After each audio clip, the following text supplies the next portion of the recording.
Halo Sobat Cek Faktaid, selamat datang kembali di channel yang selalu menyajikan informasi mendalam, analisis tajam, dan fakta-fakta menarik seputar sepak bola Indonesia. Di video kali ini, kita akan membahas sebuah topik yang penuh energi positif dan menjadi bahan pembicaraan hangat di kalangan pecinta sepak bola tanah air, yaitu deretan pemain yang mendapat debut di era Patrick Kluivert sebagai pelatih timnas Indonesia. Sejak resmi menukangi Garuda pada awal tahun 2025, Patrick Kluivert tidak butuh waktu lama untuk menunjukkan gaya kepelatihannya.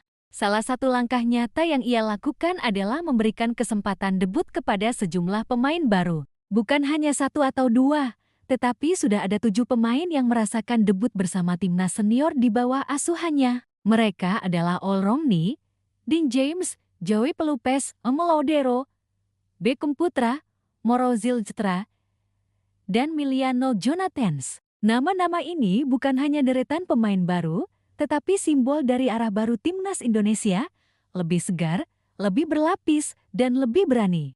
Namun sebelum kita masuk lebih jauh membahas satu persatu debut pemain tersebut, mari kita sedikit mundur ke belakang, melihat siapa sebenarnya sosok Patrick Kluivert dan mengapa kehadirannya begitu penting bagi sepak bola Indonesia. Patrick Kluivert lahir di Amsterdam, Belanda, pada ke-1976.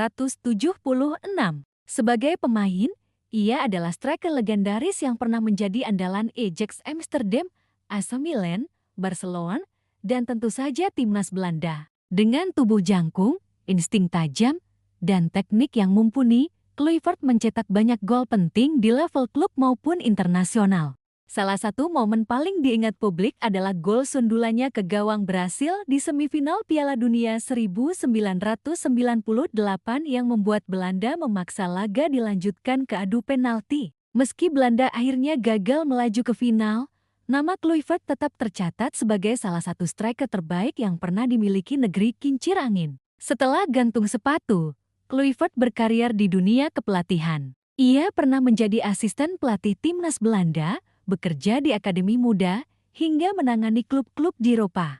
Filosofi kepelatihannya cenderung ofensif, menekankan keseimbangan antara kekuatan fisik dan kecerdasan taktik. Dan ketika ditunjuk menjadi pelatih timnas Indonesia pada awal 2025, banyak yang bertanya-tanya, apakah gaya Eropa ini bisa cocok dengan karakter sepak bola Indonesia? Jawabannya mulai terlihat dari keputusan Kluivert memberikan debut kepada banyak pemain baru. Baginya, regenerasi bukan sekadar opsi, melainkan kebutuhan. Ia tahu, jika ingin Indonesia bersaing di Asia, kedalaman skuad harus ditingkatkan.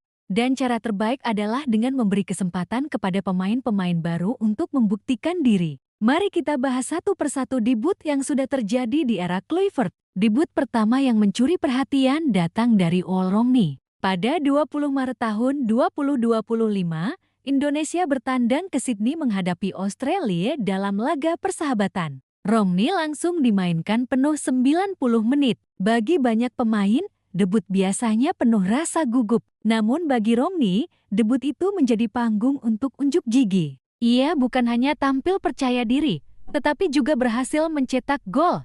Gol tersebut tidak hanya menambah kepercayaan dirinya, tetapi juga memberi sinyal kepada publik bahwa Indonesia akhirnya memiliki striker modern yang bisa diandalkan. Banyak pengamat menyebut kehadiran Romney sebagai puzzle terakhir yang selama ini hilang di lini depan Garuda. Masih di laga yang sama, Dean James juga mendapatkan debut. Bek kiri yang memperkuat Go Ahead Eagles di Belanda itu tampil solid sepanjang 90 menit. Ia menunjukkan disiplin bertahan, kecepatan, dan kemampuan membaca permainan yang baik.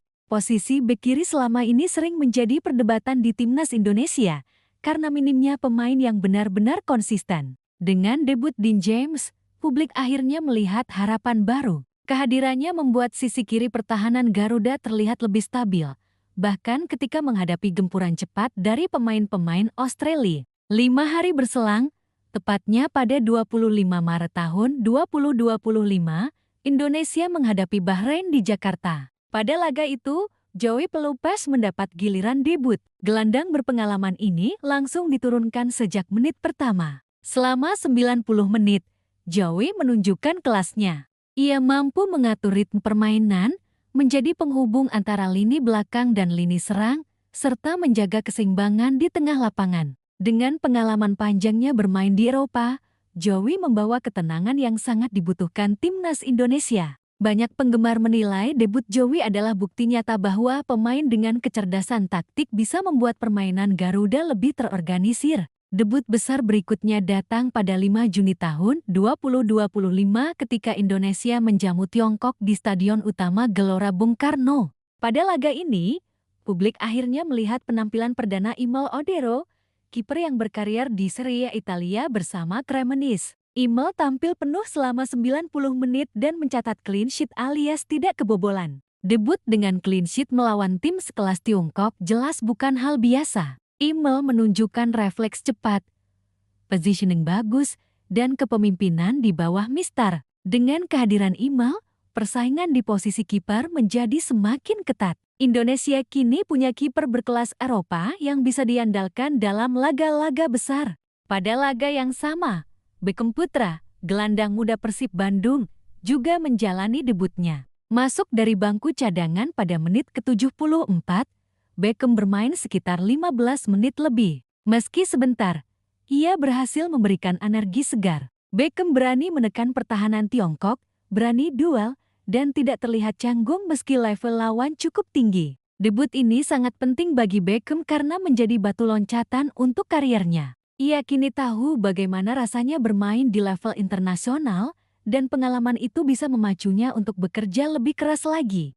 Debut berikutnya terjadi pada 5 September tahun 2025 di Surabaya, saat Indonesia menghadapi Taiwan dalam FIFA Matchday. Dua nama keturunan muda, Moro Zylstra dan Miliano Jonathans, mendapat kesempatan emas. Moro masuk pada menit ke-65, sementara Miliano masuk 5 menit kemudian. Keduanya memang belum banyak berkontribusi dalam hal gol atau assist, tetapi kehadiran mereka memberi harapan besar. Moro dengan mobilitasnya di lini depan terlihat menjanjikan, sementara Miliano dengan visi bermainnya mampu mengalirkan bola dengan cepat. Banyak pengamat menyebut debut keduanya sebagai investasi masa depan. Dengan usia yang masih belia, Moro dan Miliano punya waktu panjang untuk berkembang menjadi bintang. Sobat Cek Fakta, dari 7 debut ini kita bisa melihat pola yang jelas dari Patrick Kluivert. Ia tidak hanya fokus pada pemain senior atau nama besar, tetapi juga berani memberi panggung kepada pemain muda, pemain diaspora, hingga pemain lokal yang sedang berkembang. Filosofi ini penting karena membangun timnas bukan hanya soal hasil instan, tetapi juga soal regenerasi jangka panjang. Mari kita analisis dampaknya lebih dalam.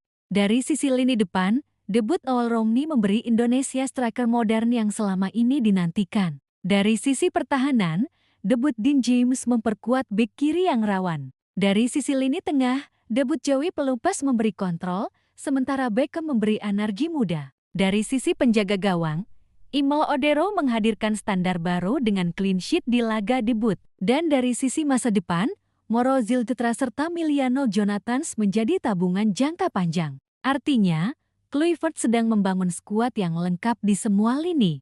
Dengan strategi seperti ini, kompetisi internal di dalam skuad Garuda juga semakin sehat. Setiap pemain tahu bahwa posisinya tidak aman begitu saja. Ada pemain baru yang siap menantang. Inilah yang disebut healthy competition, kompetisi sehat yang justru akan membuat level permainan semua pemain naik. Ke depan, debut-debut ini bisa menjadi pondasi penting untuk menghadapi laga-laga besar, termasuk ronde keempat kualifikasi Piala Dunia ke-2026. Indonesia akan menghadapi lawan-lawan berat dari Asia, dan kedalaman skuad sangat krusial. Dengan adanya wajah-wajah baru yang berani, segar, dan berkualitas, peluang Indonesia untuk bersaing menjadi lebih nyata. Sobat Cek Fakta, inilah yang membuat era Patrick Kluivert terasa berbeda. Ia bukan sekadar pelatih asing yang datang untuk melatih, tetapi ia membawa filosofi, keberanian, dan visi jangka panjang. 7 debut dalam beberapa bulan pertama kepelatihannya adalah bukti nyata. Dan publik Indonesia kini bisa bermimpi lebih besar. Demikian pembahasan kita tentang deretan pemain yang mendapat debut di era Patrick Kluivert. Semoga informasi ini memberi gambaran jelas tentang arah baru timnas Indonesia. Jangan lupa untuk terus dukung skuad Garuda dengan cara positif, karena dukungan kita semua adalah energi tambahan bagi para pemain. Terima kasih sudah menonton video ini sampai selesai. Jangan lupa like, share, komen, dan subscribe channel Cek Fakta agar tidak ketinggalan analisis dan informasi menarik lainnya seputar sepak bola Indonesia. Sampai jumpa di video berikutnya, tetap semangat mendukung timnas, dan salam Cek Fakta.